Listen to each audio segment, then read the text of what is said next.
because I was told that by FBI agents who are supporters of mine. They pulled me to the side and say, they're watching you. Don't get paranoid. Because if they don't find nothing on you, they will make it up anyway.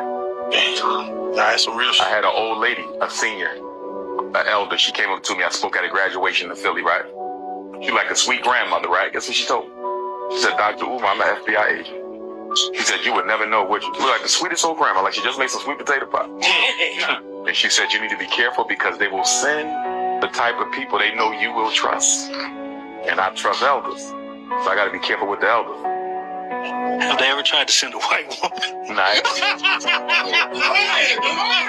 But they will use the white woman on everybody else, though. Yeah, for sure. I mean, they going to send a white woman on me. But see, here's the thing that I wanted to say to that. They watch, right? But they don't really mobilize against you until you start moving the people. Right. Yeah. Right? Now, I'm educating the people. I'm motivating the people. I ain't moved them yet. Once the Frederick Douglass and Marcus Garvey Academy is up and running, now I'm going to start moving them. You feel me? Yeah. That's when I got to be extra careful. That's what they want to send. Now, don't get me wrong. I believe right now that there are 4 women and 1 man that is around me who I think are agents. Yes, I will bet my life that at least 4 of them are without question agents. The behavior, things they've done, they already got people on me. They already got people on me, and I know who they are. It's easy. You can tell an agent. It's hard for them to hide. I just got to be careful, but you can't worry about it. Because the Honorable Marcus Garvey said what? Leaders will come, leaders will die. The tragedy isn't that we die. The tragedy isn't the fact that Malcolm or King or Mega was murdered. The tragedy is it's been 50 years and you still ain't found a replacement. Giving all praises to Yahweh by Shem Yahweh Shah by Hashem HaRachadash. Send double honors to our apostles and elders here at Great Millstone. Peace and blessings to the Lord's hopefully elect. Let's just read the story. The brother has shared that. And one thing I liked is that, everybody knows Dr. Umar, right? He's a psychologist and also, I believe, a therapist. He's a bit of a comedian as well.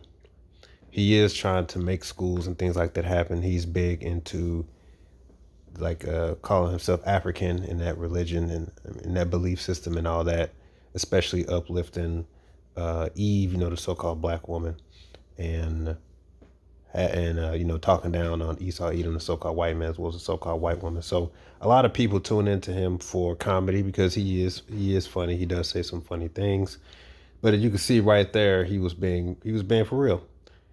And one thing I liked is that he actually acknowledges that. He acknowledges that fact or that truth that as he, advances and he tries to build a school to so-called motivate the people, that he understands that the world is going to react a certain way, and that the way they're going to react is they're going to send infiltrators known as agents and spies. What I liked is that he's not ignorant to it and he's not playing stupid. And he's acknowledging that is the case. That is the case. Because that's the world we live in. And the world we live in, we're fighting against what? Spiritual powers and wickedness in high places. Esau Edom keeps a tab on everything and everyone that he deems to be a so-called threat. So we in this truth for the Israelites, we already know that the time's going to come where Esau Edom's going to make his move. Believe it or not, many Israelites don't believe that. They believe that we're just here in the land of America and Babylon to just play the role of Israelite. And that we got any time between now and 1,000 years for him to come back. So let's just build communities. Let's just get married. Let's just have fun. Let's just party. These are the things they're completely unaware of what this man is up to. He has infiltrators in all the camps.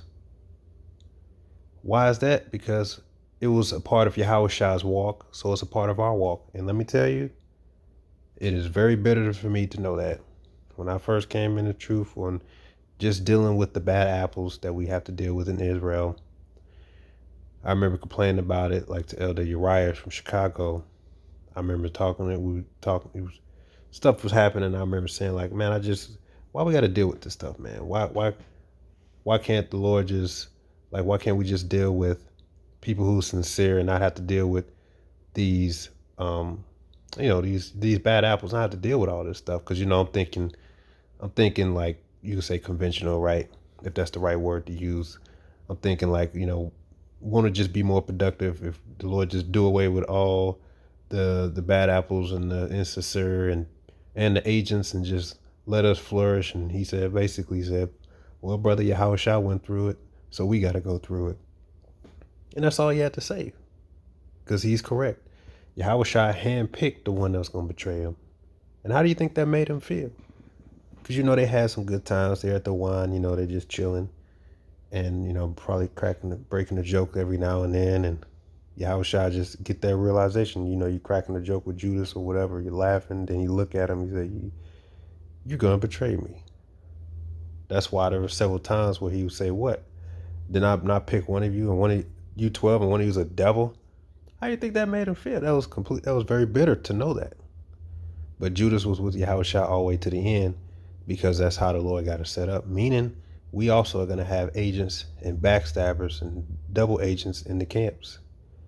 That's why you hear Elder Pastor Har say every now and then, just to remind you, by the way, you got spies in the camps. And you can listen to the testimony of like Elder Pastor Ramla, but since the old school, this is how you know Esau Edomite movements. But since the old school back in the 90s, they had infiltrators and they sifted one out. The Lord revealed them and they was able to sift them out. And that's how we gonna operate. We believe we're gonna sift them out. But we understand, just like Dr. Umar understands. Now, he's a man of the world. He might come to his senses one day, it's hard to say. But him having that understanding, to me, is pretty remarkable. And that made me think of what Yahushua said concerning the children of this world. Just to read the story, Luke 16 and chapter 1, it says, and he said unto the disciples, a certain rich man which had a steward, the same was accused unto him that he had wasted his goods. And he called him and said unto him, how is it that I hear this of thee? Give an account of thy stewardship, for thou mayest be no longer steward. Then when the steward said within himself, what shall I do? For my Lord taketh away from me the stewardship. I cannot dig, and to beg I am ashamed. I am resolved what to do, that when I put out of my stewardship, they may receive me into their houses. So he called every one of his Lord's debtors unto him, and said unto the first, how much owest thou unto my Lord? And he said, 100 measures of oil. And he said unto him, take thy bill, sit down quickly, and write 50. Then said he to another, and how much owest thou? He said, 100 measures of wheat. He said unto him, take thy bill and write 80. And the Lord commended the unjust steward, because he had done wisely. For the children of this world are in their generation wiser than the children of light. And he goes on, and I say unto you, make to yourselves friends of the mammon of unrighteousness, that when they fail, they may receive you into everlasting habitation. He that is faithful in that which is least is faithful also in much. And he that is unjust in the least is unjust also in much. Right? And when you read that verse 8, so the unjust steward was commended because he used the world wisely. Right? And what Yahushua is saying is that you also should use the world wisely. And like if you are loyal and faithful to certain things in this world, right, that that will benefit you in the long run, basically like having a good work ethic, then when it comes to this truth, it's just going to transfer right over. And that is very true. So a lot of times how you reflect how you treat certain things, like I said, I would say the work ethic is probably the best example to use. How you treat certain things will transfer over how you would treat the truth. So verse 8 in the New King James, it says, so the master commended the unjust steward because he had dealt shrewdly, for the sons of this world are more shrewd in their generation than the sons of light. And that's what I thought of when I heard Dr. Umar. NLT, it says the rich man had to admire the dishonored rascal for being so shrewd.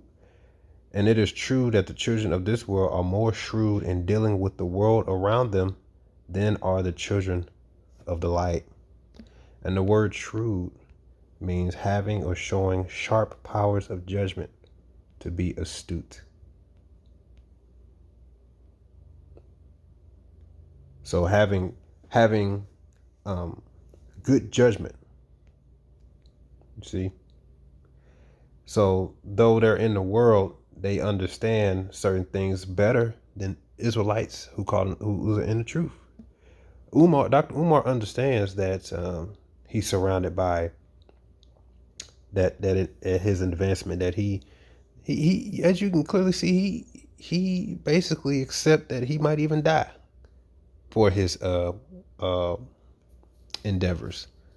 How many Israelites truly will be willing to accept that? You know, you hear his stance, right? He understands that what he's doing, if he used to make a move, then that could even cost him his life, because that can cost the powers that be to make a move on him. It seems that he understands that, and he's not even he's in the world. How many Israelites actually understand that? Not many. Not many. That's why we say a lot of Israelites truly don't understand what they're involved in. But you'll have a guy like Umar, as much as you find him comedic, and you might say he's lost because he's on the Africanism and all that stuff. At least he understands his role and what it is that he's trying to do. At least you could say, counted the cost for his endeavors. How many Israelites have done that? Not many. You understand? So I actually like that he actually understands that the spies and the infiltrators is going to come with this, and that he just can't look at everybody as a brother or as an elder. You see? And he even knows, like, I got people in my circle right now, I know that they agents. He said, but I don't let it sweat me. So he's keen, right? He's aware. And that's exactly how we strive to be in this truth, right? And we're operating off the spirit. But we understand certain things. These other Israelite groups, they don't understand. That's why they'll sit down with vain persons like Vocam Malone. Sit down and have a discussion with them. Like, what? Why would you do that? Why would you sit down with small hats, like Bishop Nathaniel? You sit down with a small hat and feed them information, thinking that if you feed them enough information, they'll let you flow under the radar and do what you do, while giving them information about Great Millstone. Like, you don't understand what you're involved in. You never trust your enemy. You see? So the children of this world are wiser than the children of light, and that's an example of one. At times, this is Ephesians 5, verse 15. See then that you walk circumspectly, not as fools, but as wise, redeeming the time, because the days are evil. Wherefore be ye not unwise, but understand what the will of the Lord is. What's the will of the Lord?